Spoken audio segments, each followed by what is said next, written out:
What is up, everybody? Welcome back to another episode of Chicken Bone Alley, brought to you by SRI Performance, Stock Car Steel and Aluminum, Earl Ramey Racing Engines, and Profab Headers and Exhaust. What's going on, guys? I'm David, and I have a guest co-host with me today. Yeah, it's weird. Weird to think a guest co-host would be at. I left Caraway yesterday, got home. Went to bed at like 1 o'clock in the morning, woke up and get a message from you. It's like, oh yeah, sounds good. Let's do it. Oh, cool, Mr. Terry Radford. Man, it is so nice to have you on here, man. We met I guess about, I don't know what, about a year and a half ago now. I actually met. Yeah. I just kind of hit it off, and one of the coolest people I've ever met, and one of the voices of Pit Row TV there. Man, Yeah. I think it was November 2022 at the famed Florence Motor Speedway, right outside the where they built the new area to go have bands and stuff. And, yeah, Yep. it's wild to think all the people that I met at that one spot, first time ever been at a racetrack, and now it comes full circle. Like I did the full season of the Carolina Pros and Crate Modifieds, and then you flip back into this one, and the first race I do of the season was Florence. And there you are in turns 3 and 4, or turns 1 and 2, shooting footage, and it was like me and Skylar just sit there and raved about how awesome you were, and everybody was just like, "Wait, who are you talking about?" And it's like, I'm talking about him. Well, as I told you, I surely appreciate the kind words. That is for sure. You know what was crazy? I wasn't even thinking about you being up there. I knew Skylar was up there, and I had talked to Skylar a week before, and I was thinking Smart Tour was there, so Flow Race. I wasn't even thinking about you being there for whatever reason. I'm sorry. And then I realized it on because I definitely would have made my way up to the booth and just hung out for a little while. Man, it's great when you're around here. That's for sure. But yeah, I brought the wife and kid out there, and you have this connection in racing that is it's so unbreakable. That was my first ever racetrack to be at, so I wanted my daughter's first race to be Florence Motor Speedway as well. Like the history of that place, the ownership of it with the Zacharias family is just phenomenal. And yeah, she got to attend, and now she's a modified fan. My wife was watching the coverage on Pit Row yesterday, and she cried the whole time I was talking on the microphone for the Pro Lates. But when the 602 mods came out, she was glued to the TV. So got a modified fan for sure. That's awesome.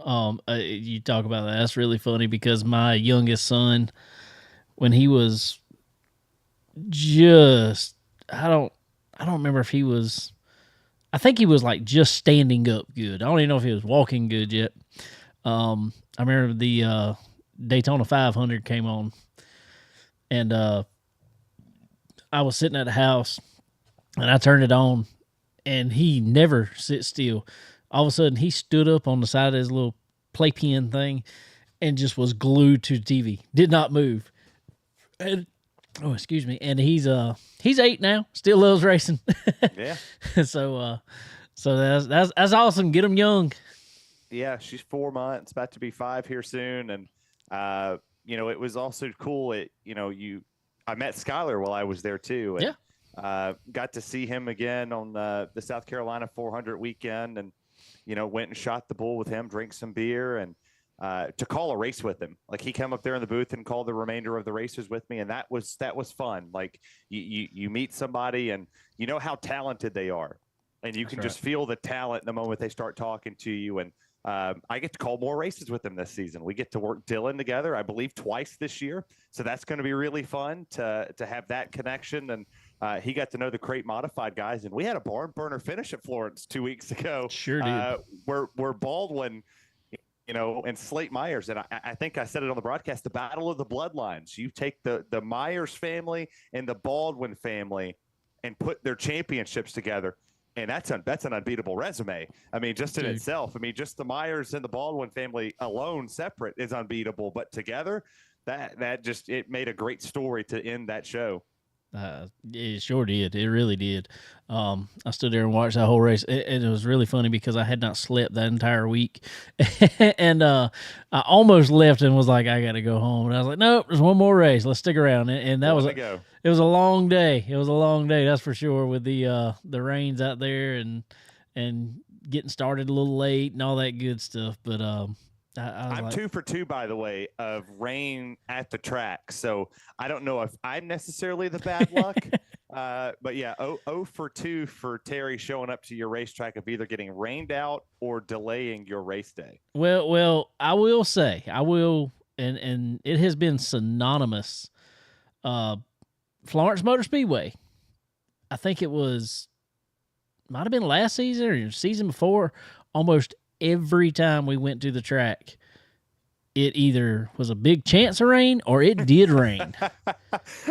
But we raced anyway. Yeah, and that's what Mark Turner was saying. Mark commented on my Facebook post that I had of the thing. It was like, we might not be racing on Saturday.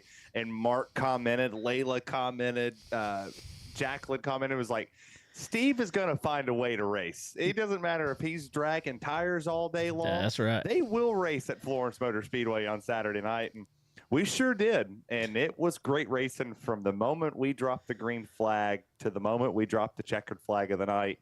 Even my wife said this was the most fun I've ever had at a racetrack. And everybody was so welcoming to her. Like, they knew me, but they were so welcoming to my daughter and my wife. And that's awesome. It was a good family moment to get a picture with everybody there. And I just love that racetrack. It's a good one, and it's really funny because I grew up with it in my backyard. I mean, I live, I don't know, about 5 minutes down the road from it. So I guess I didn't appreciate it enough then. I guess, it was just normal. That was just what we did. It used to race on Friday nights a long time ago, and that's just what we did on Friday nights. You went to the racetrack, and I guess now, being a little more involved as I am now, it's like, man, it's crazy that, there's so many tracks anymore that don't last this long. And not only has this track lasted, but it seems to be kind of thriving at this point. It's like it's building and building and building. It's momentum. It's not slowing down. So that's a great thing. Well, it's like, you say, you're not being able to take it for granted. And I have this debate with a lot of people when it comes to short track racing. I did not grow up a short track racer fan. I can't lie. I can't go around and tell people, from the moment I came out of my mom, I love short tracks. I didn't know what grassroots short track racing was. I grew up right behind the Nashville Fairgrounds. That was not grassroots racing for a lot of the time. It was closed. Yeah. For a majority of my lifetime. So, like, you could see, like, you saw some street stocks would go out there and run every now and again. You might get we had the Cup Series for a couple years before they pulled it, but you didn't really see anything. You watched wrestling at the fairgrounds back in the day. Like, that's what came to the fairgrounds. There was no racing. It was wrestling, or they had a carnival. That's it. So to start to learn it now, a lot of people don't appreciate it, and they wonder, like, oh, well, I've been in the industry for 14, 15 years or 20 years, and it's just another racetrack. Well, there's a story behind that racetrack. There's a story behind that little bit of time you spend there. And, for a guy like me, I don't get a home track. Like, I don't get to just sit at one place and enjoy it and appreciate it every week and see the growth of it. I'll see it this week, and then I'll come back next year. That's right. And every time you go to Florence or every time you go to Southern National, first time I went to Caraway was this weekend, and the pictures I saw of it on social media to learn the history of the track was like, oh boy, this is going to be a fun weekend. And you show up and it's phenomenal. That's right. They spent so much money on the front stretch, on the grandstands, on the restrooms, just the smallest things. Even just putting up the restroom spot that Steve and them did changes how people perceive your racetrack. And for sure, that a lot of people need to take notes from Michael Diaz and Steve Zacharias and the gentleman who owns Caraway of invest in your track, and the fans invest in you. That's right. That's right. 100%. It's all about the facility and the fan experience now. Whatever you can offer the fan, and it's not necessarily, yeah, you have to spend money. It's an initial investment, as you just said, but it's not like a week to week thing. A lot of Yeah. times, it's just a feel they get coming into that track, and they're doing a great job at it. And it's just so funny because I know Steve and Michael Diaz kind of bounce stuff off each other, and they kind of help each other out with some tech guys and all that every once The in a while. race director from Florence will probably be at Southern National to race direct the next night. So that's right. So they bounce a lot. Yep, they really do. It's good. It's really good to see the short track community, though. It's good to see these fans showing up to the racetrack, and I mean, it's not household names for a lot of people at these tracks, but these drivers that come out here and put their hard-earned money. I mean, we talked at Florence a couple of years ago that you might go talk to one driver and he's a plumber, and then you go talk to another guy, he's an electrician, but on Friday and Saturday nights, he's a race car driver, and that's the fun part, is learning their backstories. Yeah, for sure. And just like Florence Motor Speedway, you got the Wayne Locklears out there that have raced there for years, and he's got a day job just like anybody else. But he is probably one of the winningest drivers at Florence Motor Speedway, and little Ricky Locklear is about to kind of climbing up, doing the same thing. And now he's doing the same. Yeah, exactly. And now we got late model stocks over at Florence that is kind of that's a normal class now, or a regular class, weekly class anyway. You got the Matt Cox, that came from Myrtle Beach winning, and now he's becoming a household name. And it's like you said, but yeah, these guys are regular old dudes. That's what's cool about it, and that's why I love having them on this show here and all that fun stuff. But speaking of, you talk about backgrounds, man, I want to give you a second. I know some people know who you are and all that good stuff, but I want you to kind of tell us your background a little bit. You just told us you were from Tennessee, as we can tell from all this orange and all this good jazz up here, even though whatever. But we like to joke back and forth about this Tennessee Gamecock rivalry. Like, I cheer for the Vols, but no, I'm I'm a small town guy. I grew up in I raised in Nashville and moved to a small town of Columbia, Tennessee. It's the home of mules. They used to trade mules back in the day, so cool. You got Mule Day once a year, and I had a fairly decent life, kind of middle class. Mama worked a lot. Daddy wasn't around. I didn't know my dad for many, many years. And the one thing that was a common goal and a common ground for my family was NASCAR. My mom was a huge Rusty Wallace fan. My stepdaddy was a big Earnhardt fan. So, and my uncle was a huge Tony Stewart fan.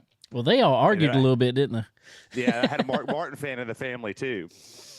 So, I mean, we had a lot of arguments on who was going to cheer for who. We even had a Gordon fan at one point in time, and that never lasted.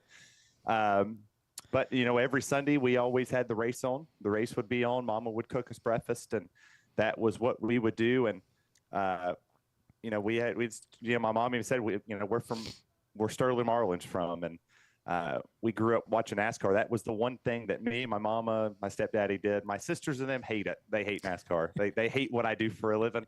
They can't stand the fact that I go call races. They're like, we're not watching that crap. We watched enough of it growing up or whatever. But, I joined the military. And when I got out, I said, I want to do this. I woke up one morning, turned on my Xbox, and some little rinky-dink league that did a tournament, and I said, I'm going to call races. I had just won one in a league race, won the tournament race, and said, who better to talk about the race at Homestead than the guy that just won it? So I threw a headset on and started calling races, and they said, man, you're pretty good at this. You should do this full time. And I started picking it up, doing leagues for $5. Nice. Just kind of getting practice. It's $5 somebody would pay me to go call a race, and I just go call it. And then I shipped over to Korea and did a cycle over there, like your normal cycles. And I saw a sale. I learned what iRacing was. during COVID. I didn't know what iRacing was until COVID-19 hit, and I watched it on Fox. And then my wife was like, "That looks fun," and I said, "Yeah, that does." And everybody blew up about iRacing, and I said, "Oh man, I'm going to get a computer." And I found a computer on Amazon for $1,400. Bought it. Convinced myself I was going to be I had a Twitch channel, and I did a random league was what I did. It's just the most random league. It was the Beef Jerky Unlimited series. Nice. And I called that race like I was the only one that called it. I called that, and I get a call from Podium Esports to do something. And they said, would you like to come call the Retro 500 qualifying race with Evan Pasoko? And I said, sure. And then I leave Podium, and iRacing says, hey, would you like to come call some races for us? And then Wesley Outland, of all people, I met him online on LSR TV, and he took me to Florence, and I met Tony Stevens, and then became a voice of the Carolina Pros. And people don't really pay much attention to the Carolina Pro Late Models or the Crate Modifieds, which, we rival with the Cars Tour. Like, we're on the same time they are. So nobody really tunes in and watches what product the kids that are going into the Cars Tour. Like, you got Carson Lofton in the Smart Mod. Yep. Well, he's a winner in the Carolina Crate Modifieds. Nobody knows that 2 years ago he was racing with us. Like, he was cutting his teeth in modified racing.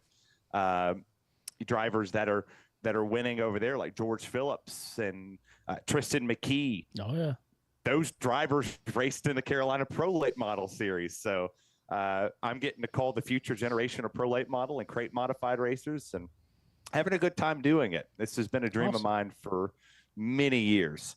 The wife lets me do it. That's really the biggest key, sir. The wife lets me do it. I know what you mean. But man, you sit there and say, nobody's watching. Yeah, I really think it's turning. I think it is. I think we were having a little conversation before about short track racing. I personally think what we were talking about, we might get a little bit of just talk about, but I personally think, I think short track racing is on an upswing as a whole right now. It is. I do. And, I see more of the Carolina Pro stuff floating around on social media and more and more. And I feel like it's catching on just like anything else, man. Well, and I would hope that when people hear the series, I mean, it is a developmental series. That's right. It is an alternative cost. It's a cheaper cost for you to get into the Carolina Pros and the Crate Modifieds. Your entry fee is a little bit less. I mean, you still pay your pit passes. You still do the same thing you're going to do with your late model stock or, your other touring series. But it allows you to learn at a cheaper cost to come race around people that are potentially going to go do something. Like, we just had Max Reeves go to Victory Lane to the season opener at Caraway. Yep. That's huge. That's huge. You saw Baldwin getting it done at Florence for the Crate Modifieds, and I mean, was it a foul move?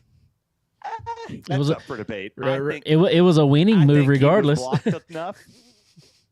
It was a winning move regardless, but if you're throwing blocks like that and you're pinching people in the corner at Florence, you got one or two things. You're either hitting that inside wall or you're hitting them. Unfortunately, Slate Myers was the one that came on the bad end of the deal. That's right. He got spun around, but it is what it is, right? It is what it is at the end of the day, and that's what resulted in the end. And Baldwin got the win. There was no shenanigans in the pro late model race. Max Reeves won the pole, inverted to third, got to the lead, and never looked back. And at the end of the race and post race, I said, "Were you saving? What happened when he caught you?" And he goes, "Oh, I was just half throttle." And I was like, "So you're telling the competition you're just half throttle?" He goes, No, I was full throttle," and smiled at me. And I said, Are you writing your name on the trophy? And he said, "Yeah, I'm going to win the championship this year." That's what I like. That's the confidence that's in this series, and hoping more people come out and race with us. Like, it is a good time. We try to treat everybody like family, and they're part of mine regardless. Well, two questions off of that. First, like when something happens, like happened at Florence there on that last lap, how fun is that to call? Oh, it's hilarious. It was even more fun when you have Skylar up there with you. And Skylar calling a race is just like he is when he's performing on the stage. Like you get the excitement. And he almost grabbed me and shook me as he was so excited. He goes, in the words of Darrell Waltrip, have you ever? And it's like, no, I haven't seen that in a long time. So you're right. I haven't. It's awesome. Oh, it was great. But second of all, for everyone that is listening out there, and they don't know what we're talking about, the Carolina Pros there, give kind of a description of both divisions there that y'all got. Well, so you got the Pro Late models that run almost the exact same rules as the Cars Tour. I mean, exact same car. You could go run the Pro Late models with them, or you can run it with us. The payouts are a little bit different. Obviously, a different scale of sponsorship on one versus the other. Yep. But almost 90% of the drivers that are sitting in the Pro Late model series for the Cars Tour, they raced with the Carolina Pro Late models at some point in time. They came down here and doing it. And I talked with Kevin Bullock a little earlier. Pro Late models really wasn't a big popping thing years ago. People wasn't just slapping a Pro Late model out 2, 3, 4 years ago. Now they're starting to become a mainstay and staying a part of it. But the crate modifieds are just 602 mods. That's it. Just a 602 mod. You can run that. They run that in their local track every other week, or if they have a division for it, those are the same guys that run in the Carolina crate modifieds are running there, and it gets them. It was good because this year we travel with the Smart Tour. For a majority of our schedule, the Smart Tour is, with us. Cool. We'll go to Orange County. They're with us. We'll go to Hickory. They're with us. That brings Burt Myers' youngest, Slate Myers, with us. Like that puts him in the field. It puts the Baldwin in the field learning the modified. So both are very good options to run. The only unfortunate part is you got to listen to me for the majority of the race. And then you have to talk to me pre-race or post-race. No, man, that's the best part of it, man.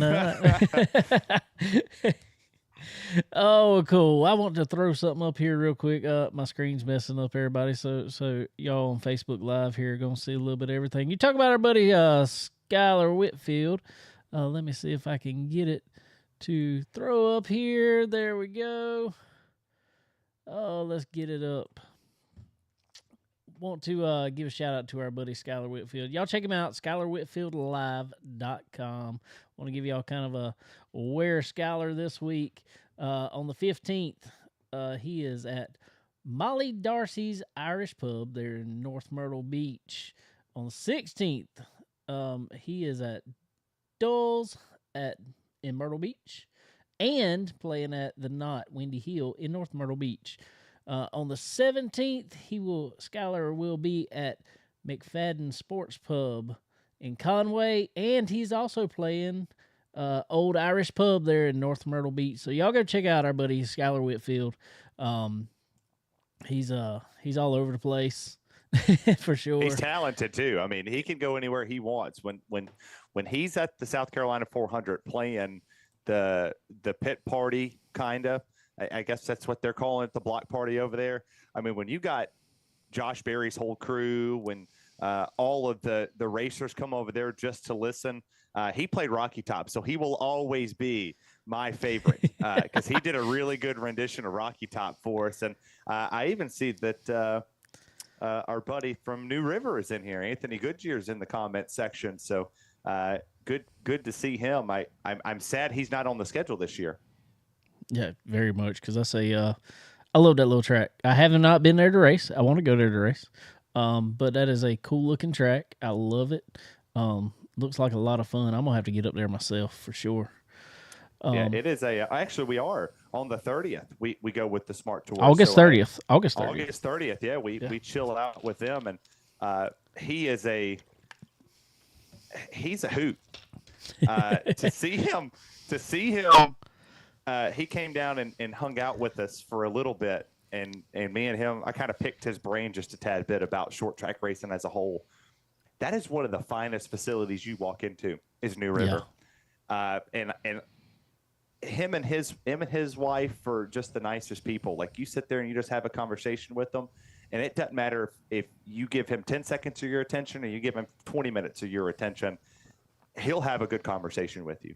And he promotes short track racing just as good as anybody else does. That's right. Active on social media, the track's active on social media, and just the racing there brings the excitement out of it. Makes my job easy as an announcer to go to New River, because you know you're going to get a good show, and you know you're going to be excited. Like, you're not walking out going, man, is this going to be a good show? Like, do I have to fill for 20 minutes of my life or what? Now, you go to New River, you're going to get it from start to finish. Like, you're hype on the edge of your seat wondering, are they wrecking into turn one or are they going to wreck off of four? You don't know. It's just that hard of a track to figure out. For sure. Well, I got to admit something to you. You just talk about Skylar playing Rocky Top and, whatever. When I was growing up, when I was little, and probably still today, for whatever reason, that has always been probably my favorite song ever. It's a great song. It's a great song. I learned that song. I'm pretty sure I came out of the womb knowing Rocky Top. That was the one song that Mama always taught us. My mom listened to some weird music. My stepdaddy did not listen to weird music. It was Merle Haggard, George Jones, Alan Jackson, George Strait, Conway Twitty. Like, that's him. He was outlaw country, 90s country, 80s country. That's him right there. Yeah. Just say, like that. Waylon that Jennings all day long. And so he taught me that side of it. Like, we were listening to that, but Mama would listen to Beyonce. She would listen to Donna Summers, Patsy Cline, Reba. She's a huge Alan Jackson's fan. So Nice. She actually picked me up from school early because Alan Jackson was shooting a music video in Tennessee. And she came and got me and said, we're going to see Alan. Like, we're going to see Alan. Get in the car. We drove out there and stood there, and just for her to scream, Alan, I love you, and got it done. But Rocky Top was the song that there's 100 million covers of it, from Dolly Parton to Conway's got one. Elvis has one. Every single artist that has traveled to Knoxville, Tennessee has a cover of Rocky Top somewhere. And that's like music and racing go together. That's just, it fits perfect, because you could take almost any song and play it at a racetrack, and the fans, they're like, yep, he's talking about racing. They could be talking about his wife leaving him, his dog leaving him, his truck. That's racing right there. His truck drove down the road without him.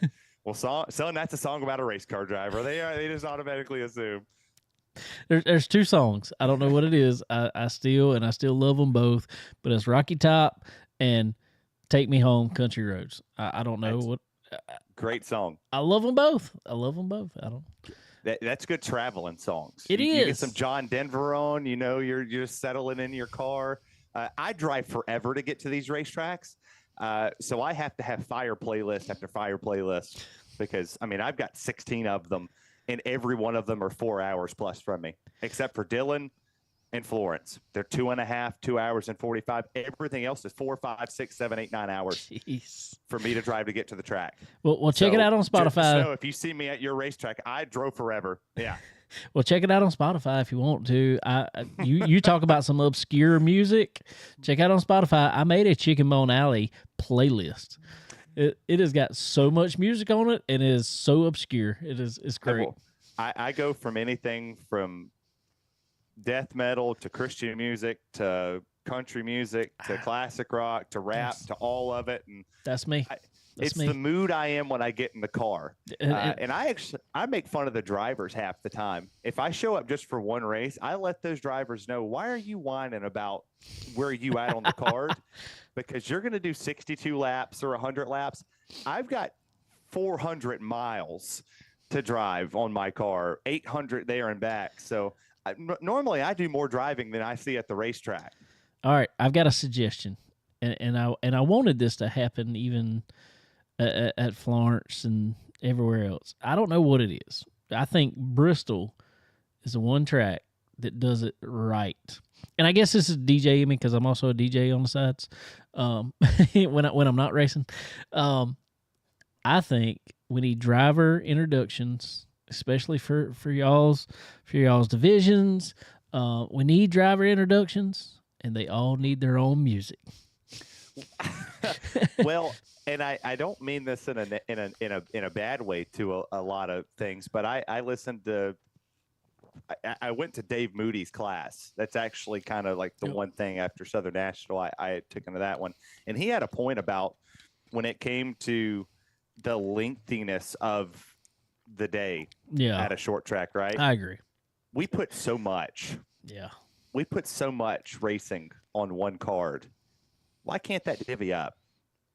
Like, why do we have to have 10 races in one night?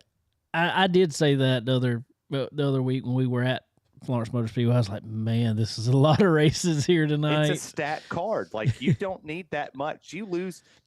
I don't know if people know this statistic, but the average American's attention span is all of 30 seconds. That's right. You have 30 seconds to capture the moment with them. That's a right. lot of people don't realize that. I think that's the one thing that's kind of made. I'm not going to say myself successful because nobody really knows who I am. Like, you go to the racetrack, they're like, who was this guy with the microphone? They don't know me. But the moment I get on the microphone, I take that 30 seconds to really heighten the mood with them. Like, I want to make sure to welcome them, tell them where the refreshment stand is, and try to make them the track money. Like, I'm aiming for the consumer to take their credit card or their debit card or their cash out of their wallet, go to those concession stands, buy the hat, buy the shirt, buy a cheeseburger. And if you go to South Boston, buy a bologna burger. I promise you, buy a bologna burger. Get a bologna burger. But anywhere you go spend your money at that short track.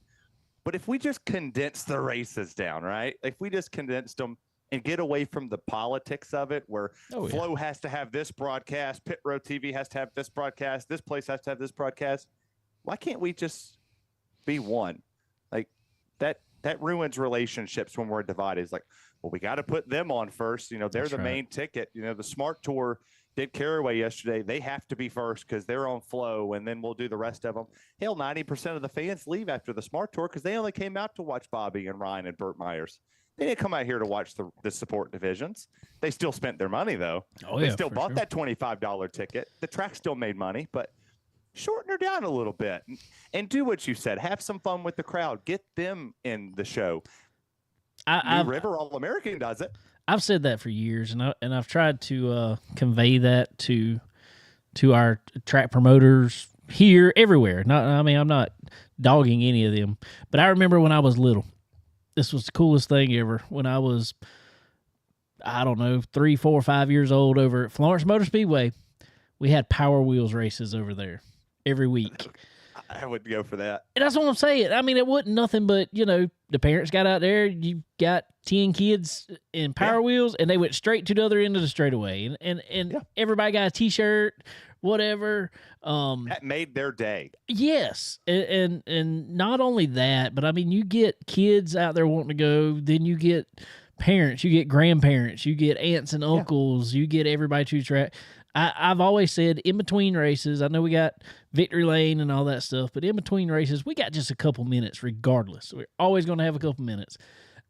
We got to fill some time out there, hyping this crowd up. I don't care if we're just out there throwing some T-shirts. I don't care if we're doing some trivia. I love watching, and I know you've probably watched it yourself, but the summer shootout at Charlotte Motor Speedway, they got it figured out how they go in the stands, do trivia with the. They give out milkshakes from Cookout. Yes, exactly. Like, they're giving out stuff from Cookout. Yes, and it's something so minute, but it makes you want to bring the family. Exactly. Right? Like, if you're telling me that you're going to have this bike race on the front stretch at the halfway point of your races, say you got 4 races that you're going to put on after we're done with the first 2 races. We're going to get your kids on the racetrack and get them to drive their bikes or get them to do a foot race. Yep. Something to make them intrigued. I can't remember. It might have been Anderson Speedway. The Swamp Rabbits came out. They played a game of hockey on the front stretch. Yep. And I'm not saying I've got all the answers to it. No. They invited their community to the racetrack to do something with the kids. And the kids got out there and they had to take their shoes off and throw them and then find their shoe. And I was like, you had to find your shoe and then run back to the start finish line to win. And I'm not sure what they won. They might have won their admission back. But a lot of these tracks give kids, I think it's 11 and unders free. That's massive. Yeah. If we don't get kids in the seats, we're failing.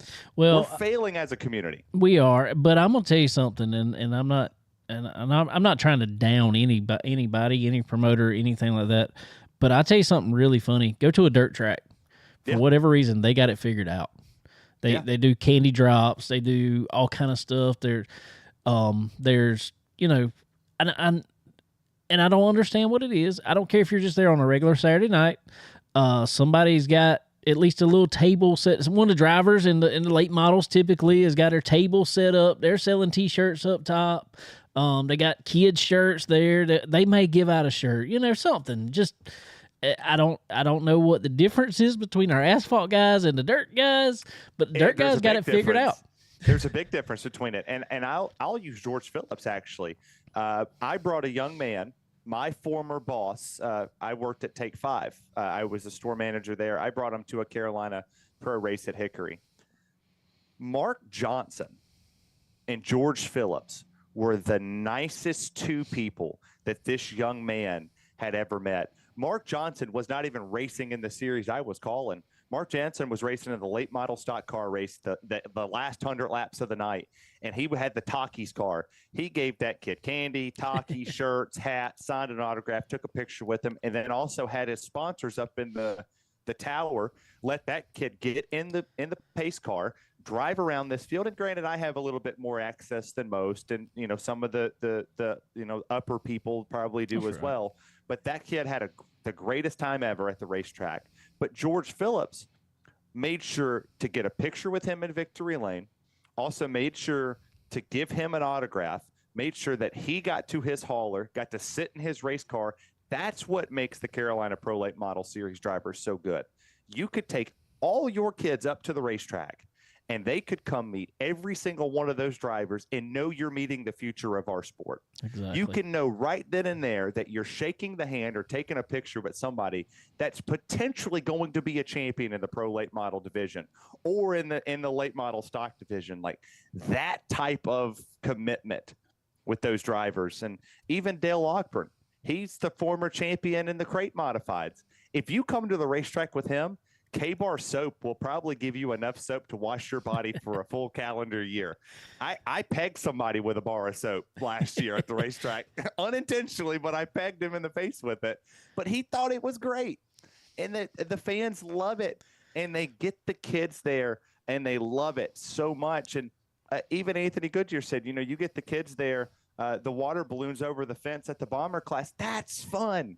That brings the kids back. That has them going to school on Monday morning going, you're not going to believe this. I went to New River All-American Speedway, and that kid next to him and the kid next to him has no idea what that racetrack is.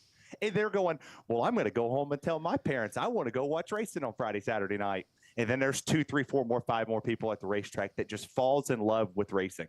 That's the kind of energy we need every week. Like, why are we not setting up a booth at our schools events or exactly well, let's go to them. And I've said this for a little while, and I'm not. I hope everybody hears that what we're talking about. We want to promote this sport and make it bigger and bigger and bigger. We're not complaining about anybody. No. We just want to make it bigger. But I remember when I was young, this is something that's really different. You probably remember it when you were younger. You're a little bit younger than me, but I remember when Darlington, when the NASCAR race was coming to Darlington, the week leading up to it, you could not stop hardly at a gas station or a grocery store, or something that there wasn't a show car. Yeah, and that guy, what that did, I know I did. I walked up to it, and started looking at it, and they're telling you a little bit about it, or they got little cards or whatever handing out, and the kid starts, I want to go to the race. I want to go to the race. I want to go to the racetrack. And that feeds. Exactly. And once they go to one racetrack, and then it's like a drug that we're all hooked to. We know that. But you go to maybe a NASCAR race as your first race, and there's another racetrack down here. We can go watch another race at whatever little local track, and that helps so much, I believe. And I wish the NASCAR side of things. I know things are different now, but I wish the NASCAR side of things would bring back those show cars and those. I remember the Smoking Joe simulator that always set up in a parking lot, a gas station parking lot somewhere, and that was always the funnest, most fun. I mean, it was great. And well, that's just in like finding small town partners for these racetracks. Like you might have a law firm that sponsors your racetrack with a billboard, or you might potentially. I mean, I'm trying to get Valvoline more into it. Why they're not in local short track racing is beyond me. Why a lot of these, I wouldn't say service centers or oil change industries, aren't promoting that side of it. Like, it's cool to be on Kyle Larson's car. It's cool to be on William Byron's car. But what audience are you attracting? That's right. You're attracting the Kyle Larson fans, because the way I was raised is we did not go to Home Depot because that was Tony Stewart's sponsor. We didn't go to Lowe's because it was Jimmy Johnson's sponsor. But we dang sure didn't go to Home Depot when they went to Toyota, because my stepdaddy would not allow us to go support a Toyota driver. We supported the Chevy driver. So we either went to Lowe's or Walmart, or we went to our local Ace Hardware. That was it. But we dang sure didn't go support Tony Stewart, because his shot was everywhere in the Toyota car. Like, that was not a thing for us. We're a Chevy family. And where that is today, we're not marketing ourselves the way we used to. And that was something I asked a driver. I said, what hinders you from getting sponsorship? And he was like, we've lost the ability to market ourselves. And that's just like, well, what's your marketability? Well, now we have social media. You got X, you got Facebook. Why aren't you marketing yourself on there? Tell people why they should give you their money. Exactly. That's the same thing short track racing should be doing. Why should you invest in me? If I'm making a pitch to Valvoline, in which I have made a couple pitches to them of why they should sponsor a series or why they should sponsor whatever, if you go outside of any of these racetracks that I go to on a calendar basis, and you go 5-6 miles that way, or that way, there's a Valvoline Instant Oil Change. Yep. Well, sure enough, I mentioned it at Florence. I saw Florence's numbers right after I said, go to your local Valvoline Instant Oil Change, or go to Valvoline.com for any coupon for your oil change or any additional service that we provide. They did 20, 30 more cars than what they were accustomed to. And I said, wow. I called them and said, do you see the numbers Florence is doing? You should say thank you. And then maybe you should then know, why aren't you in this industry? Because we can provide a service for less money than you're spending on this global stage. We're marketing here.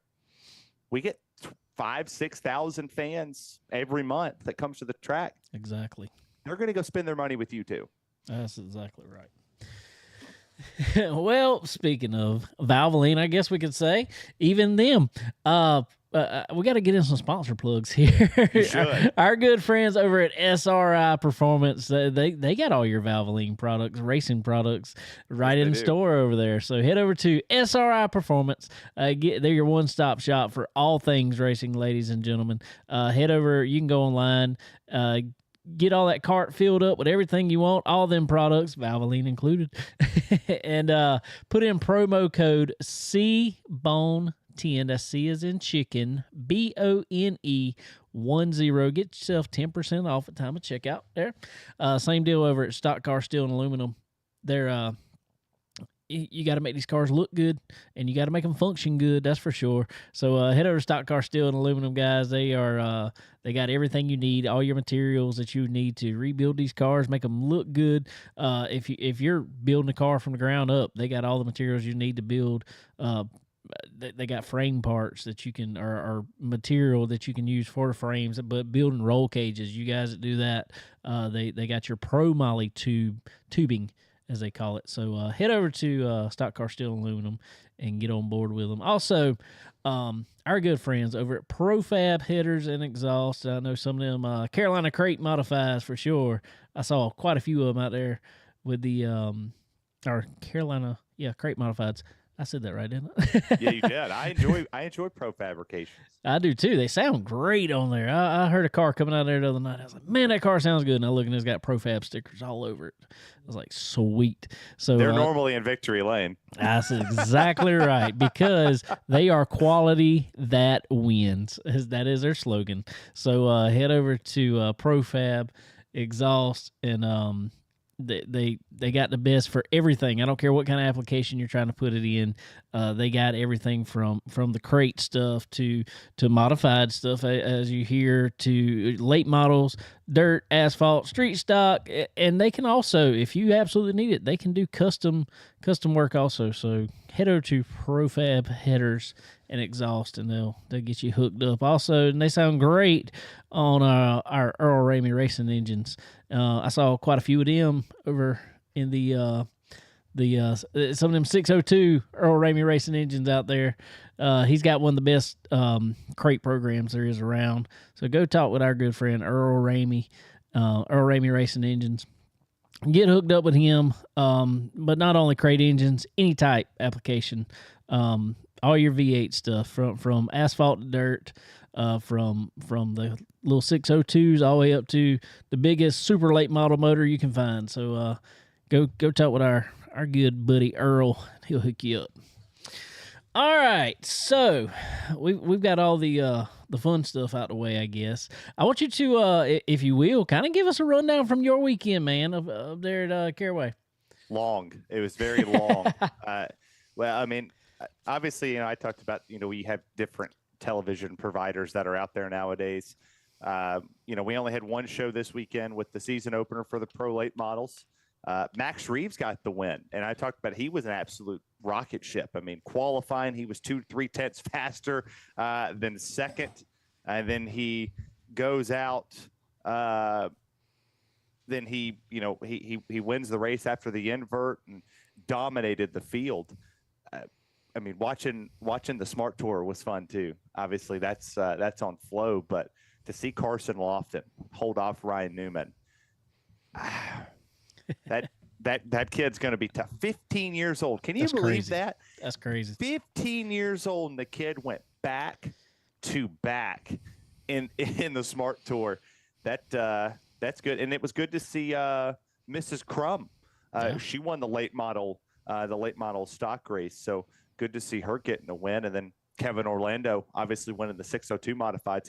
He's a regular over in the Carolina Crate Modifieds. So it was a lot of familiar faces for me when that series came out and ran. I was like, hey, I know them. Like, I know that guy. Like, he races with us a lot. So yeah, I'm excited for Dylan. Not only do I get to work with Skylar, but it's the first time thus far this season, and not very many in our season do we have the Pro Late models and the Crate Modifieds at the same time on the schedule, on the docket with one another. So be very good to see 162 laps combined to call, instead of just I'm there for 100 laps and then I get to go take a nap. Well, what you also get to see at Dillon that day is some legend cars. That's right. I'll be there. There's legend cars. Yes, sir. I'll be there. There's legend cars racing, and Dillon always puts on a good show. Dillon does not disappoint. And for the fans that are watching this podcast or listening to it on all major platforms that you can get this podcast on, congrats on 100,000, by the way. Appreciate it. That's huge. Very, very, very, very, very excited to see all of the great racing action. Come on out to Dillon Motor Speedway at Dillon, South Carolina, and just be a part of it. One of the roads you have to get on is Radford Lane. That is right. That is right. Yeah, it made me feel like I was at home. That my last name, I get to drive on the road. That's right. Yeah, I'm always happy, and you got with the Smart Mods are with us when we go to New River as well. So, getting to work with Bob Dillner, getting to learn from Bob Dillner. That's a pretty good person to listen to. Oh, yes. That's a really good person to look over and be like, hey, dog, why did you say that? Off of you? Yeah, let me throw what I want to say out, and you just tell me what you think. But that man took time out of his day to go say bye to my wife. He's a good dude. I've always said he is the calmest but most exciting person I've ever heard. because he never gets super loud or anything Nope. like that. But you just feel the excitement coming from him. It's weird standing next to him and like not even calling the race with him, but with like 5 to go, there was a caution. With 2 to go, there was a caution. He never changed his tone. No. He was just like, Ryan Newman's going to start behind the 15-year-old Carson Lofton, last week's winner at Florence Motor Speedway. And I'm just sitting there going, how are you so calm? Newman just knocked the mess out of him coming off of 2. Then he just knocked the mess out of him going into 3. He stayed hooked up to him, Nerf bar to Nerf bar, coming off of 3 and 4.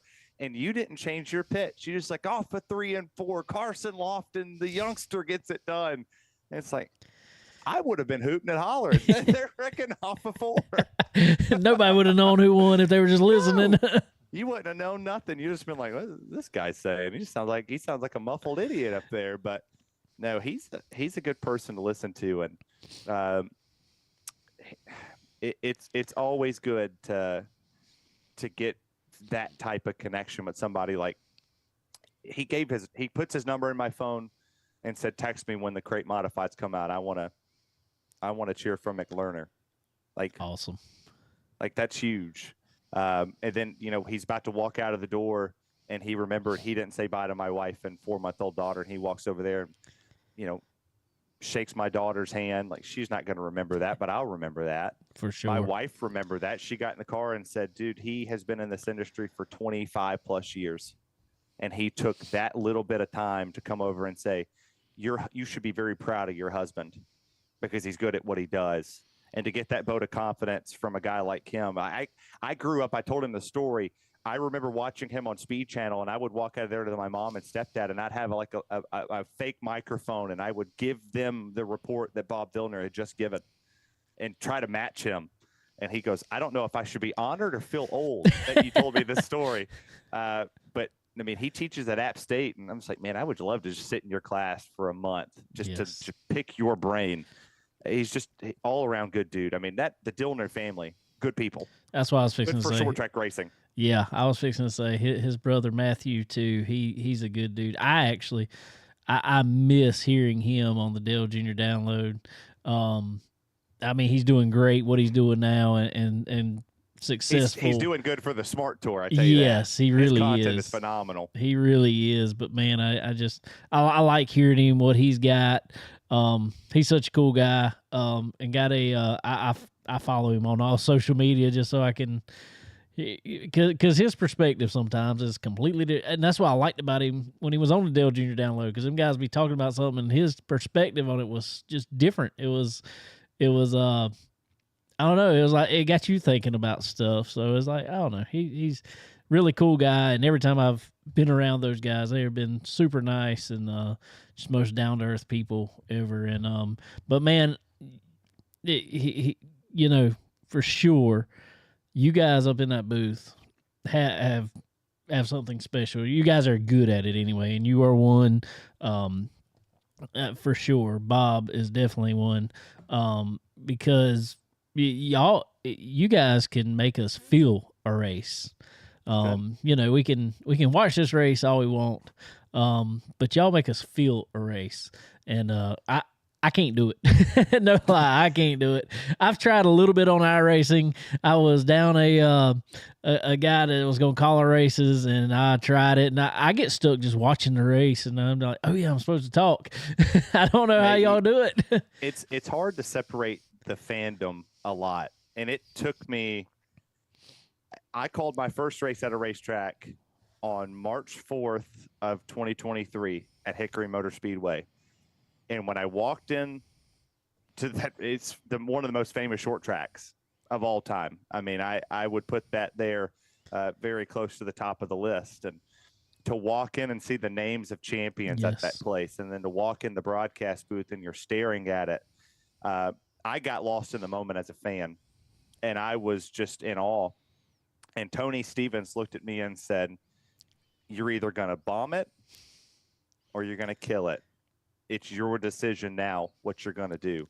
And I was nervous. I mean, if you're not nervous calling it, you're doing something wrong. And I'm learning. I mean, I'm still learning. I'm not Lenny Baticki.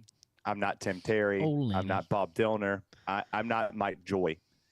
But I tell you one thing I want to do, and I try to do every single day. I will watch every single race of every single time to learn what they're doing to make myself better. And Eric Brennan, I'll put him in the category as one of the best to ever talk on a microphone in anything that he can do. From modifieds to late models, he's one of the greatest. And to learn from him, like I'll watch a Cars Tour race. I won't even watch the race half the time.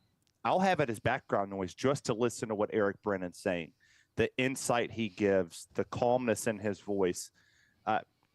That gets the fan intrigued. Yeah. My wife can't stand me on a microphone.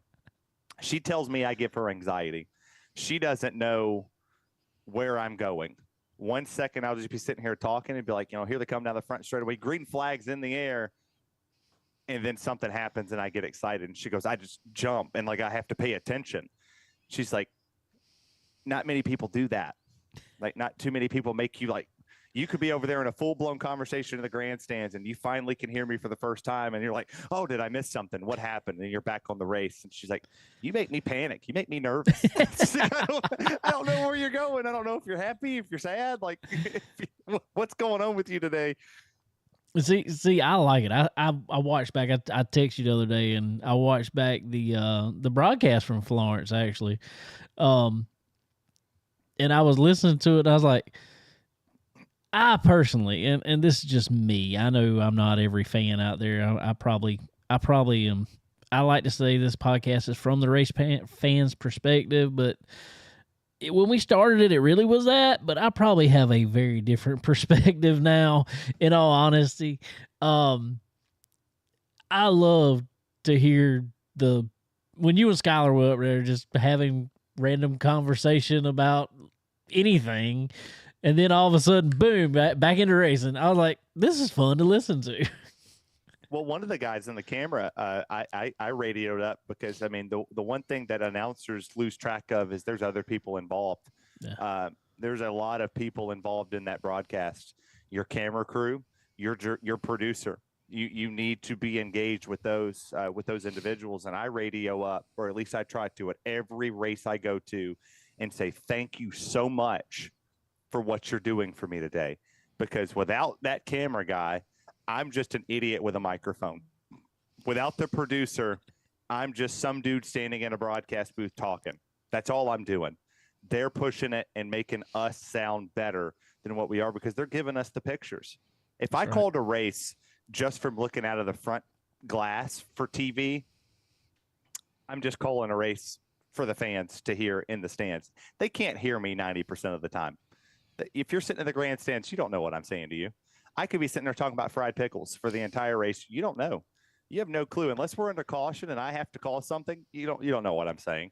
But if the TV people are watching, those camera people are integral. And I wish that every single person would have that same mentality of when I walk into the track, my goal is to thank the person with the tickets, to thank the person that's cleaning the track, know the flagman's name, tell him I said thank you. The officials, hey, thank you for what you've done today. Thanks for making short track racing what it is today. And then thanking your camera people. And the guy radioed back and said, you've had me laughing from the moment you picked up this microphone to the moment you told me thank you. And that's what it's about. I'm content just being a short track announcer. If I make it to NASCAR, fantastic. If I don't, cool.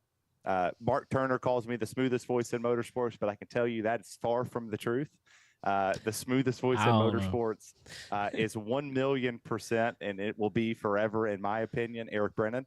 I think he's probably got the smoothest, like the most chillest voice of all. Like that man could probably read a lullaby up there, and I would just be content. I didn't even got to talk about the race, but I'm just proud to be here. Like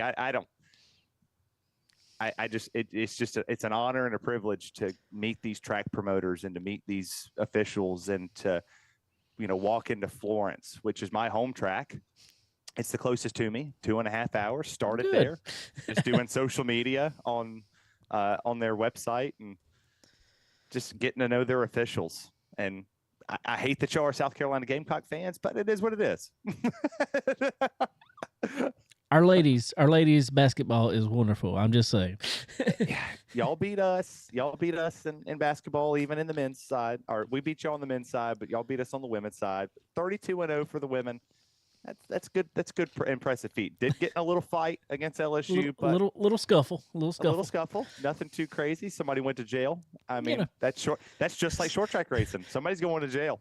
That's a typical Saturday night in South Carolina. I mean, we are accustomed to that, sir. Yes, yes. Pretty sure that was a custom at the Thanksgiving Classic too. There were people getting escorted out left and right with the scruffle going on between drivers, and ignition boxes were being ripped. But jeez. Hell, to even think about how my career has came. I mean, 2022, I go to Florence. I'm a nobody. I shake somebody's hand. I get a call the next week sitting on my couch on Black Friday. You want to come to the racetrack on Saturday and be a pit reporter? Sunday, I'm standing there. I remember that because you text me and like, hey, guess where I'm going this week? Yeah. I text you instantly like, hey man, you ain't gonna believe this, but I'm gonna be on TV, man. It's cool. And then to be sitting there next to Alex Hayden and Steve Post and Michael Diaz, bless his heart, was crazy enough to hand me a live microphone and say, I don't know you. He goes, I don't know who you are, but entertain my crowd for me and let me, like an idiot, run around in boots and run around his racetrack and entertain his crowd. And it worked. It did. To hear Alex Hayden go, thank you. Like he walked me up to Michael Diaz and said, this gentleman right here saved today. And then for Diaz to let me come back one calendar year later and give me the honor of calling the Thanksgiving Classic. Like that was, I don't take things for granted. And that was one of those moments that it was just like, it was like a dream come true. And you just stand there and you're just like, man, I'm sitting here calling Thanksgiving Classic. Like you don't even know how many people are watching. And I didn't care. Me and Bullock didn't care. There could have been 10 people watching that race.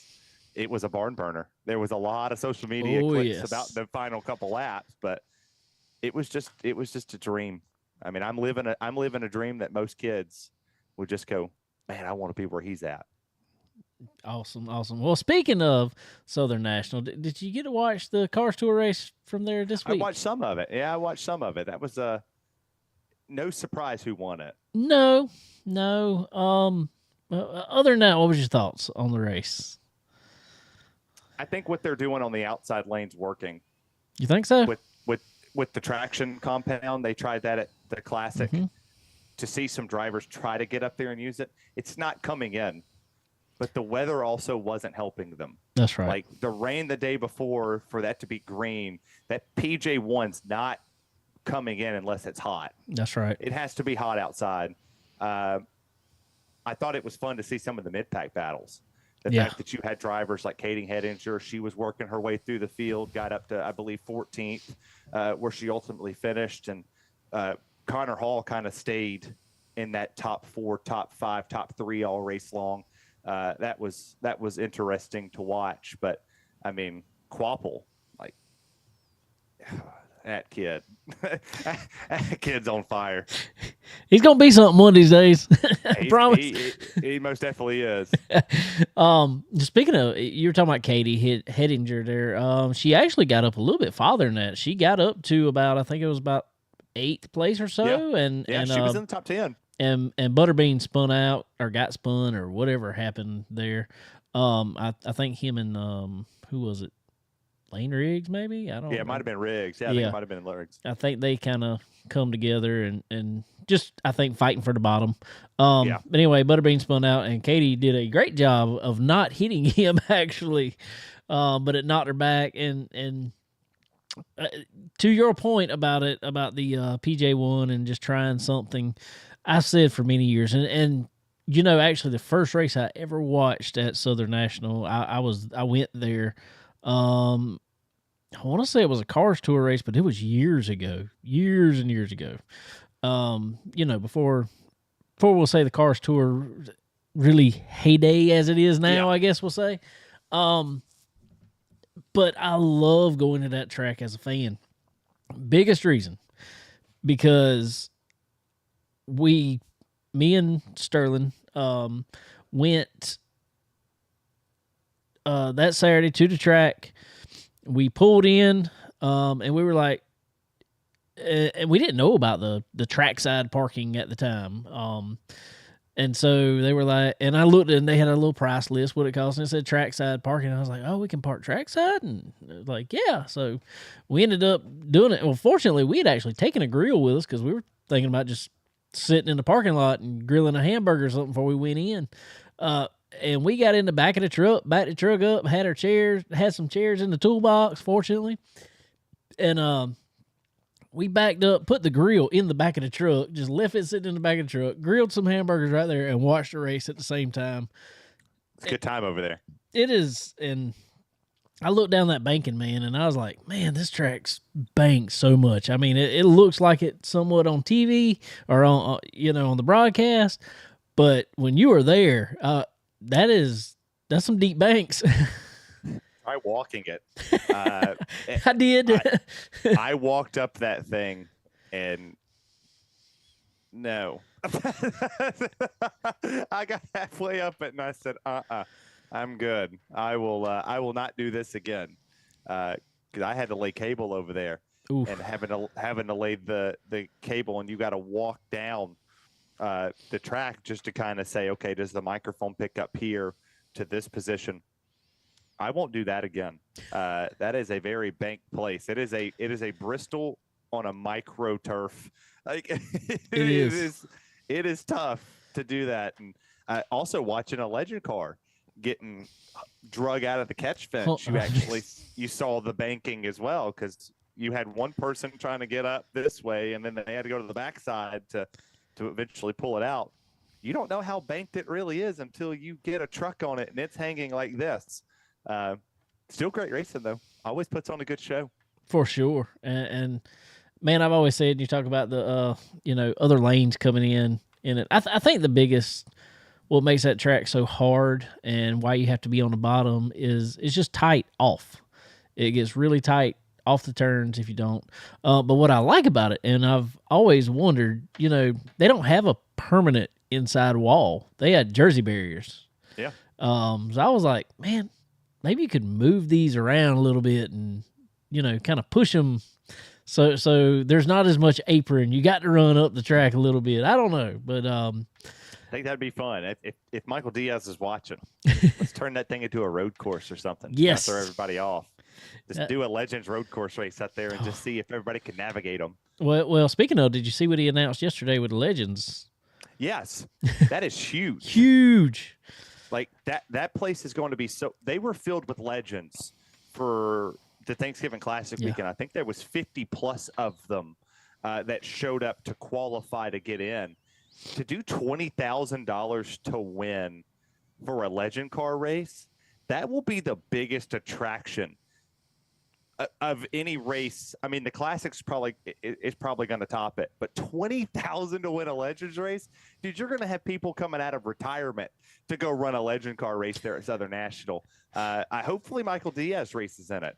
He's got a couple legend cars sitting around. So who knows? Might see the national anthem, track owner, singer, performer, race director, race official. What is he not? He's everything. He's everything. I laughed so hard yesterday. I was watching the Flow Racing broadcast when he started to sing the national anthem. They were trying to get in front of him to what he will not stop moving. He will not stop. And it was so funny. You could just tell they finally were just, let's go to another shot. We can't. He won't be still. If you get Michael Diaz to sit still at that racetrack, you've done something. I mean, he was the second to last time I was there, he actually was in the concession stand serving customers hamburgers. Got to do what you got to do. And then he walked out and did the national anthem. Then he went and set up. He went to pit lane. He was an official for a little bit. That man does not stop working. Neither does his son. No. Mason Diaz does not stop working from the moment they open the pit gates to the moment they close it. And even after Classic weekend, he was actually drying the racetrack off till about 2:00 in the morning. Everybody else drinking beer next to a campfire. He's on the thing trying to drive the track. He might park at the start-finish line. You never know. He might. He might park at the finish line and get out and give somebody the business and then, walk off the track. I actually met him at Florence when he did that, and his crew chief threatened to hit me with a hammer because I was trying to get an interview with Mason, and Mason was not having it. But since then, we have been not close friends, but when we go to the racetrack, when I see him there, I make sure to let him know, hey, buddy, like, I'd like to see. I love the opportunity he got too.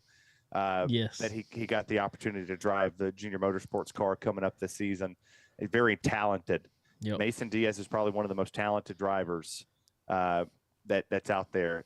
I mean, all of them are talented. There is not one of them that it's just competitive. If you make the field, you're one of the best. I mean, hell, we were talking before we went on air. Landon Huffman did not qualify. Stephen Nassy didn't qualify. Yeah. Those are two of the best names in late model racing. Yes. And could not qualify for a car store race. Like, that shows the competitive nature of that series. You said it best. Short track racing is on the up and up. It's not going away. We just got to get the fans behind us. Get the fans out there. That's right. Stop watching it on Flow and Pit Row. Come to the track. Come to the track. I know I'm supposed to say, watch us on Pit Row TV. Watch us on Flow. Well, yes, watch if you're not in driving distance. If you're not in driving distance. Yes. If you're within 50, 60, 70 miles of the racetrack, I drive 400 miles.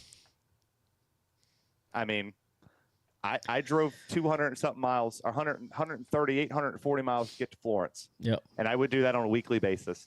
Come to the track. Help. I hope I don't get in trouble for saying this. People allowed North Wilkesboro to die. That's right. We allowed it to die. We have a lot of people to blame. We let it die. We stopped going.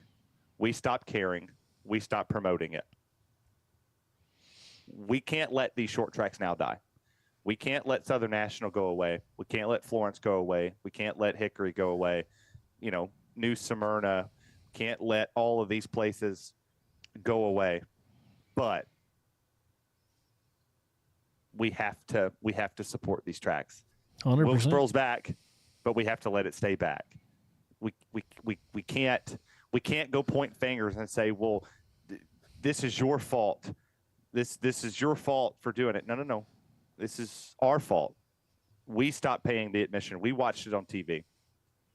Like, go pay that $25. For sure. And I promise you, at any of these tracks, you're going to have a good time. Yeah, I promise. You being there, you're going to have a good time. If it's just watching racing, if there's nothing else going on, I promise you're still going to have a great time. I'd have loved to have been at Southern National yesterday. I couldn't go. I had stuff I had to do around here. Couldn't make it up there. That's a 3.5 hour drive for me. But that's one that, like I said, that's a track I love to go to. And just the racing that went on there, you will have a great time. So any track, Florence Motor Speedway, come out with us. You'll have a great time. Dillon Motor Speedway, our ones around here, you'll have a great time. New River All-American Speedway. Yeah, great speedway to go to. Yes. Carteret County. Yes. Carteret County is a great place to go to. Like, we as humans make a lot of excuses on why we can't do something. Oh, well, that was a great place to go and watch a race, but I stopped going because of this. Yeah. Or I stopped going because of this or whatever. How about instead of making that excuse, but just come to the track? That's right. I get it. It's more convenient to sit at home, and watch whatever. And NASCAR had this problem too. Everybody got complacent. Oh, well, I can watch it on Fox or NBC or whatever. Fantastic. But they're saying we're dying. People are writing on the internet, NASCAR's dying. They can't get 200 fans in the stands. They can't sell out the Bristol night race. They can't sell out, Atlanta. Well, what do you think people are saying when you're tuning in on TV or you're tuning in on Flow or Pit Road TV or Racing America or wherever you're watching it from, and you paid your, when I did the math, it's much cheaper to take your behind to the racetrack than it is to pay for a yearly subscription for some of these subscription-based products. It's cheaper. Oh, yes. 100%. Go to the track. You'll pay $25 for general admission. You might have to buy a burger or two. They don't tell you can't bring a cooler in. They don't tell you can't bring a grill in. They don't tell you can't, bring your own food and snacks in. Go. That's right. That's right. Go watch the race live. I promise you will not get that type of experience anyway. Like you were just talking about bringing coolers and grills, whatever. You won't get that at any baseball game or a football game. You will not. You can't even bring a poster into a football game anymore. No. You can't bring nothing into a football game, but you can come to the racetrack, and I promise you by the end of it, you'll know who the track owner is. Yep. I bet you're going to know who the flagman is. Yep. I bet you'll know that Jim Bushy's driving that pace car. You're going to know all of them up and down pit lane, and you're going to feel like family. That ticket counter lady or gentleman's going to go, "Hi, welcome to blah, blah, blah racetrack. It's good to see you today. That's How many right. tickets can I get you?" And before you leave, somebody's going to tell you, "Thank you for being here today." That's right. You're not going to get that same experience. Ain't nothing like smelling, those tires and that fuel burning. There's nothing like it. No, there's not at all. Also, ladies and gentlemen, gotta get these plugs in here a little bit. But also, ladies and gentlemen, there's nothing like a good meal from our friends up at Fresh Chef. If you are in the like I call it, the Race City area, Charlotte, Mooresville, Concord, any of those areas, there's a Fresh Chef near you. So go check them out. Some of the best food I have ever had. If you're up that way, I mean, just stop in. I love their shrimp and grits personally. I know I say that a lot. I've had their steaks from there. They're so good. I mean, I've never had anything bad from Fresh Chef. And I mean, I'm not just saying that to say that because they support us. I am being 100% truthful because I promise you I was a customer before they were an associate of ours. So y'all head over to Fresh Chef for sure. Also, check out our good friends right here in Florence, South Carolina, Dixie Made right here by the flea market right here in Florence, South Carolina. They got some of the best apparel, guys, that you and girls that y'all love to wear today. I saw they had a fresh shipment, their spring shipment of their Girly Girl shirts. So y'all go check them out. I know all the ladies love that. They love the Simply Southerns, all those great brands. Y'all go check out Dixie Made right here in Florence, South Carolina. Check them out on Facebook, Instagram. They're all under Dixie Made. You can find them. You can find them on our Facebook for sure. Also, MPM Marketing. Tanya over there at MPM, she knows everything there is to know about marketing a race car driver. If you are, especially one of these young guys in the sport, young guys or girls in the sport, if you're looking to advance to that next level, if that is your goal, you got to have a great marketing team behind you. And there's none better out there than MPM Marketing. Go check them out at marketwithmpm.com and get with Tanya over there, and she'll get you pointed in the right direction. Also, one more, our good friends over at RevMax Racing Apparel. If you're looking for a new suit, guys, if it's a big car like ours where you got to have SFI rated multi-layer suits, go check them out. They got you covered. If you're in go-kart racing, they got your single layer kart suits.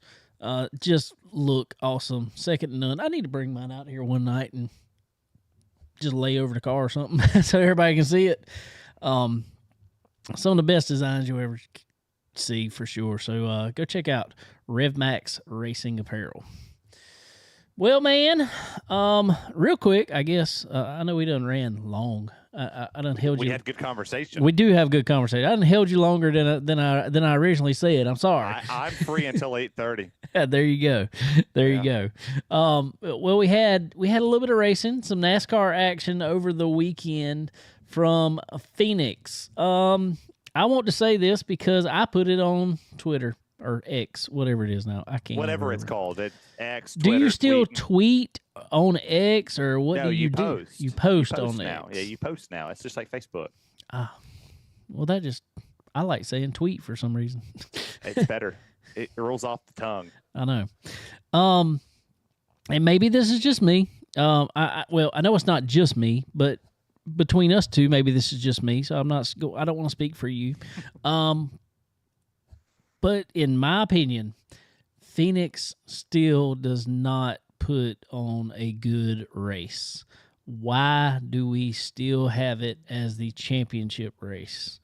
I'm not understanding that. I'm not understanding why we need 2 races a year there. I get the market part of it. I understand that. But it's just not producing good racing. I think they thought that the short track package was going to fix it. It did not. It did not. It did not. I mean, you heard driver after driver after driver complaining about, it just got real tight in dirty air. You just couldn't drive it in dirty air. You couldn't make a pass. I saw a post today on X that said, why we allow them to go below that yellow line. Why is that not grass? Make them drive the track the way that it is. And some of the comments were ruthless. I'm not going to be honest with you. I was just like, man, that's aggressive. But Phoenix is just never – it used to. Phoenix used to be the hot spot. I mean, in the last generation car with, Harvick and Edwards had a good battle. Yep. Junior had a couple good fights with some drivers. Gordon and Johnson was drag racing at one point in time to the line as well. Just something about this next car. I said it when Wilkesboro came back, and I made a lot of people mad. I said NASCAR is going to kill Wilkesboro again because the race there was abysmal. It was not good. The only good factor about that race, it was at Wilkesboro. Yeah, that's it. That was it. And I hate to be that guy, but I'm with you. I don't understand how you can't make the short track package. I know you're 1.5 miles for the bulk of your season, but come on. Well, this exactly. Well, this is my thought about it, and I may be beating a dead horse, but I'm gonna keep on beating it till I see something better. There's 3 major things that happened with this new car. 1, you got a wider tire. 2, less horsepower. 3, you put a 5-speed transmission in it. Yeah. And I think the combination of those 3 things have killed short track racing in NASCAR, or on the Cup level at least. Shifting is what's killing it. Exactly, and that's what I was fixing to say. That's what I listened to yesterday. Shifting every corner. I mean, it's just, and I'm like, this isn't a road course. We don't need to be shifting. And Denny Hamlin, I'm not a huge Denny Hamlin fan. I'll go ahead and say I don't think there's a lot of Denny Hamlin fans out there. But he has a lot of. I listen to his podcast every week because he's very truthful about everything. And he said something. They were talking about, we need horsepower. He said, and even he said we need horsepower this weekend. But he also says you can add the horsepower back, but it's not really going to make that much difference because unless we get the RPM range up higher. He said the cut in RPMs to save engines is what has killed it. And there's my son. He's come in. Can you tell him, hey, Jackson? Hey, Jackson. No. He's hitting buttons now. No, don't hit buttons. Now he's want to dance. You like Dirty Grass Soul? No, not right now. It was great. He loves a microphone. But he might be a future announcer one day. He's gonna be something. But and I understand it. They're trying to save engines by not turning 10,000 RPMs as we used to. But it's killed the racing. And my thought is, yes, they've talked about all year long. Oh, the viewership has been up on every race this year. They're thinking maybe thanks to Icy Vert. Yeah, exactly. Yeah. Yeah. That and they say maybe because of the Netflix deal that they had, the documentary, whatever you call that thing. They tried to do the same thing the F1 did. They did it better than F1 though. They did. I agree. I liked it. I watched it. I thought they showed too much Denny Hamlin on it, but no, that was just me. But regardless, eventually, and just like Icy Vert, like you just said, he kind of got on there yesterday and was like, this isn't as great as I thought. It's not.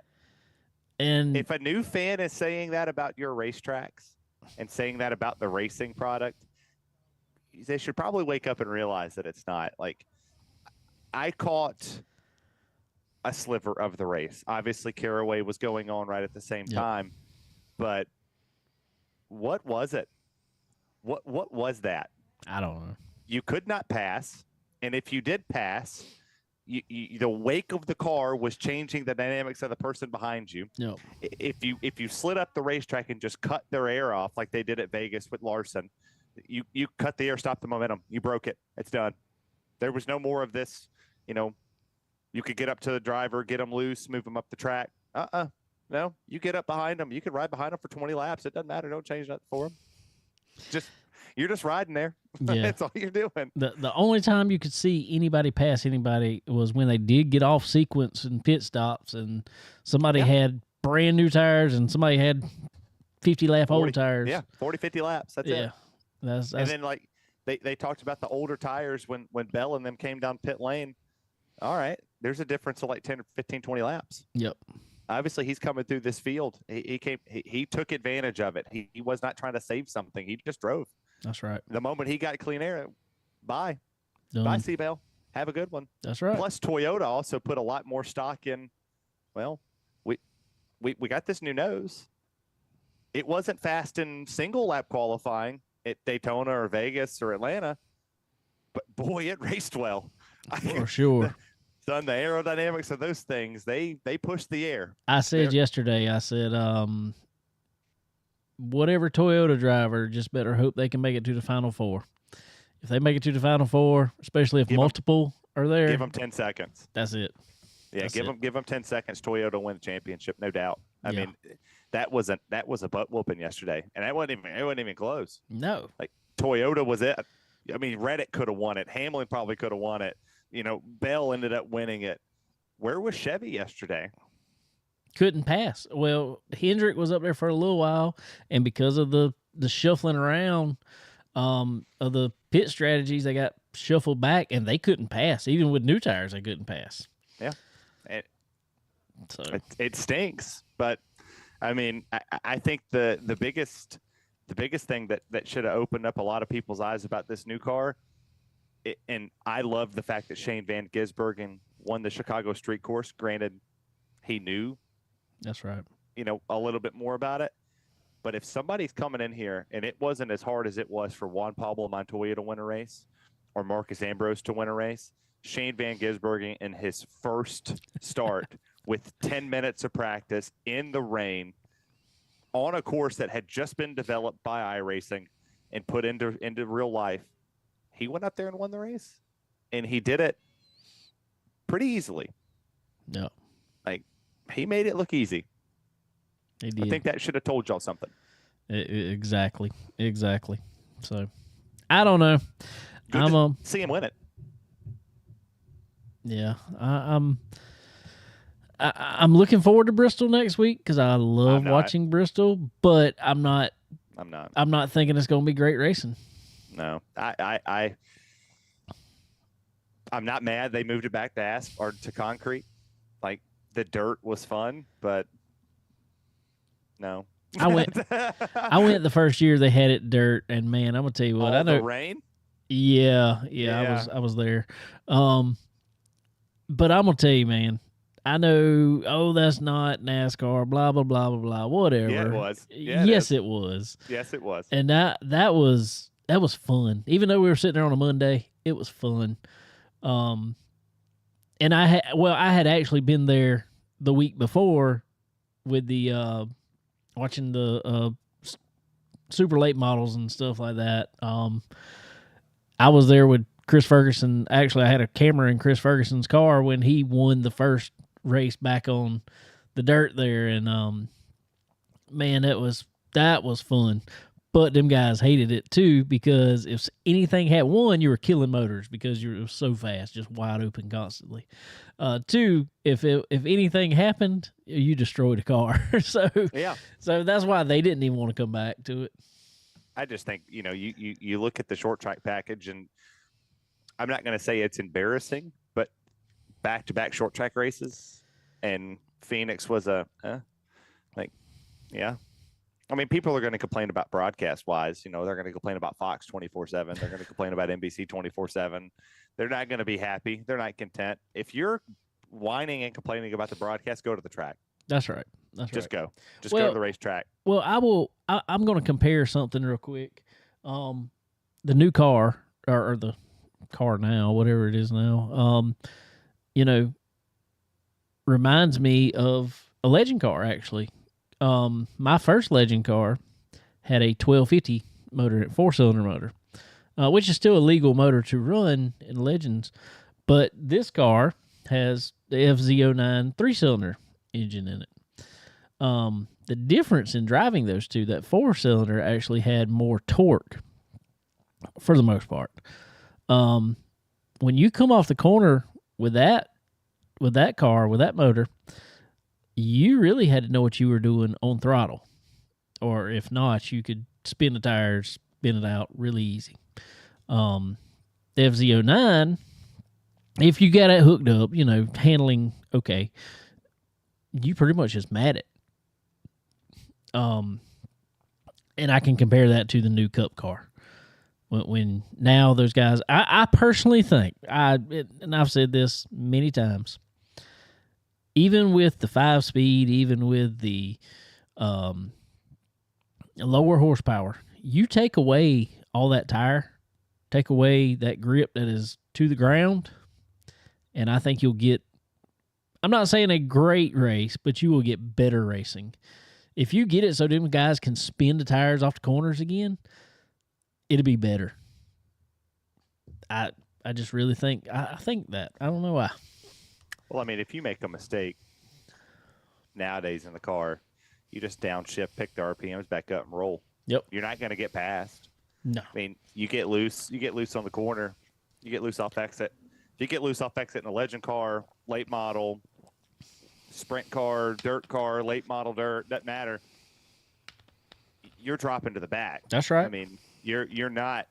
You'll recover eventually, but you're not retaining your position. I mean, you could try to downshift. Not going to go nowhere for you. You're probably going to blow your motor, and you're coming to the hauler. But the level of mistakes you can make now in the Cup Series should not be allowed. And even Denny Hamlin said it on his podcast. If you make a mistake today, you downshift, put it in fourth, put it in third, you're good. No harm, no foul. You didn't heat the tires up. You did nothing. Horsepower might fix some of it, but even he said it best. The rear diffuser was a big issue, because all the air, and it does take an engineer to realize it, but anybody with a mechanical brain can tell you that if you take some downforce off of the car and you make the car have to rely on handling, at the end of the day, it works.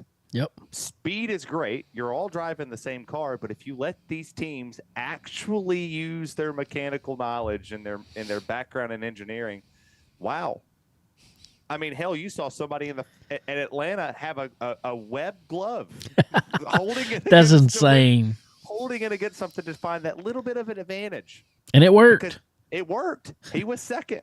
So now I want to know what Michael McDowell did in his qualifying lap that beat the guy with the web glove that's holding it against the windshield or against the side net. Yep. I mean, he did not race well. You're talking to me like he did not race well, but boy, he qualified well.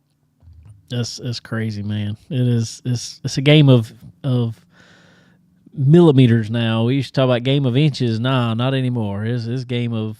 It's a game of if you get caught cheating, it's a tail end of the longest line, There you 50-point penalty, $150,000 fine. All of this. Like, what happened to just sending them to the rear? That's Just right. put them at the rear of the That's field right. and start in the back. Take their qualifying lap away.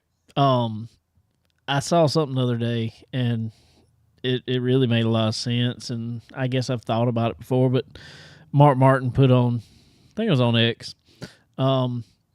He said in the early 90s, he said he drove a car. His car made 0 front downforce in the wind tunnel, made absolutely 0. Only made 250 counts in the rear. He said you could drive up behind anybody. He said because you already didn't have downforce, so you were only leaning on mechanical grip. He said if somebody come up behind you, you might have got a little loose. He said, but the cars were so racy and they could race around each other, and it was a driver's game at that point. So I don't know. Me and David Hoots actually were talking about it up at Caraway because he's the race director for the Smart Tour, and even he said it. Put it out. I was watching Derek P. I don't know how to say his last name, and I don't really care to ever say his name in a good sentence anyhow. But he had Dave Moody on, and if Dave Moody's given his opinion, you might listen. Like it's a good person to listen to. Yep. And he said, Rubbin is not racing. And David Hoot said, well, if that's the case, take Earnhardt's 78 wins and throw them out the window. Because maybe 15 or 20 of them he won by a country mile, but the other ones he worked for. Yep. Like he had to get under you. And if you wasn't going to let him pass you, son, he was going to pass you. He wanted the win. And I get it. Throwing somebody into turn 3 or throwing them off the exit of 4 is not the best way to win a race. But if you're in my way and I caught you from a mile or a second or a second and a half or half a second, obviously I'm faster than you. That's right. You can only pinch that bottom so many times before I say, I'm done with you. There's a paycheck points right there and a trophy. And I want to be the one getting the paycheck, the trophy, and the points. That's right. Don't wreck them if you don't have to, but rub them. But do what you got to. Do what you got to do to win. And even they were like, yeah, if somebody says Rubbin's racing, you automatically assume they've never been in a race car. If I walked up to any driver and I can interview 50, 60, 100 of them, does not matter, and I say, last lap, going into turns 3 and 4, you got a chance for the win. What are you doing for it? Whatever I got to. Whatever you got to do. If you go back to the Thanksgiving Classic and you watch the battle between Barry, Queen, and Honeycutt, yep. Every single one of those drivers, they finished top 3. But the moment those 3 cars got out of their car, they said, that was the funnest race I have ever had, because they were beating the fire out of one another because that was one, a paycheck, a crown jewel event for late models, and there was a pretty good trophy at the end of the day. They wanted that. That's a good thing on your resume. That's right. 100%. They made probably about 50 times they were slamming doors with one another. And you tell me Rubbin's not racing? You can do it cleanly. Dumping is not racing. That's right. But rubbing is. You're 100% correct. Well, man, that sounds like a good note to end on. Rubbin is racing. That's right. Rubbin's racing. Let's take that to Dillon. March 23rd, Dillon Motor Speedway for the Carolina Pro Late Model and Crate Modified Series. Catch myself, Skylar Whitfield as well. You can watch this beautiful young man in the race car for the Legends, but you can watch that all exclusively on pitrow.tv. There you go. That's good sponsor plug. That is too. Perfect plug right there. That's why I'm glad I'm not affiliated with anybody. Just put in whatever right. plug you want. Put it in. You can watch the race in there. You want to watch him win? Go watch him win with us. Awesome, man. Well, man, I just want to tell you I thank you so much for especially this my last minute offering for you to come on here. I greatly appreciate it today, man. I'm here for you. I love watching your podcast, and what you do for short track racing. I said it at Florence. It means a lot to a lot of people. You cover the stories, you bring the drivers in and let them tell their story. You even let an announcer come up here and tell his. It's important for people like you to be loved. Well, man, I greatly appreciate it. Letting people know who you are, and just your presence at the racetrack speaks volumes. I mean, you were at Florence and people flocked to you. You're coming to Dillon. There's people that's going to flock to you. Like they want to know who you are, and you mean a lot to this industry. You mean a lot to this local community, like this local short track community. You mean a lot to them, and I can't wait to see you race. Well, man, I greatly appreciate it. I don't even know how to talk after that, so but man, I do. I really do appreciate the kind words for sure. And dude, I'm telling you, you're the same way, man. You've come a long way in a short time, and I'm glad to have seen it start for sure. Right. You were there for the beginning. And I love watching you and hearing what you got to say and all that stuff, man. It's cool. And man, you got a open seat right here on the Zoom anytime you want, man, for sure. I'd love to have you on anytime. Yes, sir. You let me know when you need it. We can talk iRacing and stuff next. I'm actually going to go do an iRacing show here in about 10 minutes for Evan. Actually, he owns his own league, and I call that one for fun on Monday nights. So I appreciate you for letting me do it. Awesome, man. Well, you're going to have to come race with us in a league one time. Yeah, you don't want to see me on the track. I'll wreck a lot. So do I. So that's what I'm saying. I mean, we got to do it together. Man. If you're wrecking in the league and you're a driver, I feel like I'll be fit right in. Have you got on there since the latest update? I raced Daytona in the rain because I raced the 24 for the first time this year, finished 11th, and actually was the second fastest driver in my oh, wow. driver class. And I was actually the fastest in the rain in our preliminary practice. So don't hit the puddles. No. And if you do hit the puddles, jack them tire pressures all the way through the roof. That thing will handle. She'll drive right through the rain. But then but the problem is you got to duck them down when you come in a pit. You got to set them suckers back to their normal stock, or you're going to have a bad day in the dry. I learned that the hard way. I blew both rear tires going through turn 11 at Daytona Road Course, and try to tow that thing back to pit lane was not fun. Try to drive it around, just wheels shaking in your hands. Pro tips, everyone. Pro tips. That's it. I'm the road guy, I guess. All right, buddy. Well, man, I sure appreciate you, like I said, and I appreciate you coming on and sharing all your wonderful insights. And y'all go check Terry out whenever you get a chance. When he's at a track, especially near you, announcing, go listen to him. Go, you'll love it for sure. Check him out on pitroadtv.tv. Man, I can't wait to have you back on here again. Can't wait to see you over at Dillon for sure. That's right. Carolina Pro Late Models, Carolina Crate Modifieds. That's where it's at. Carolina Pro Late Model Series.com. Find them on Facebook at facebook.com/Carolina Pro Late Models. See the future of our sport right then and there. Well, I'm going to be, plan is to be back over at Florence Motor Speedway this week. I'm going to actually race this time, as long as that R word stays out of here. But so I will definitely see you over at Dillon, man. And I want to thank everybody for checking us out today. Thank everybody there are tons of comments on our Facebook Live today. Thank you all for tuning in with us. Thank you all for participating with us for sure.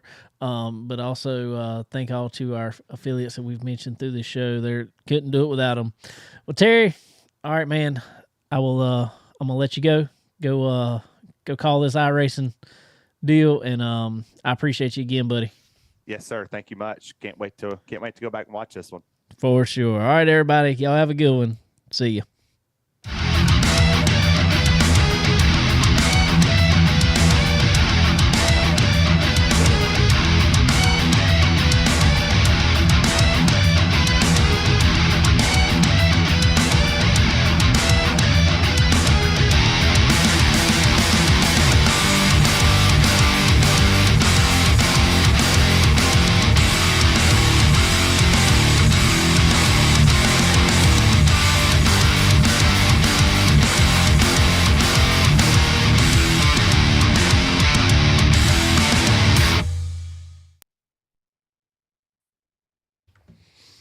All righty. We're still live on Facebook, but we've ended the podcast here. Can you hear me?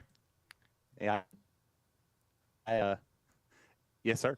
Oh, there we Can go. you hear me? I got you now. There you go. Yeah. When one thing opens, another thing takes it away. Uh-oh. I'm sorry. Yeah, that was fun. I had a lot of the Carolina people tuning in, and I see it. yeah. Cool.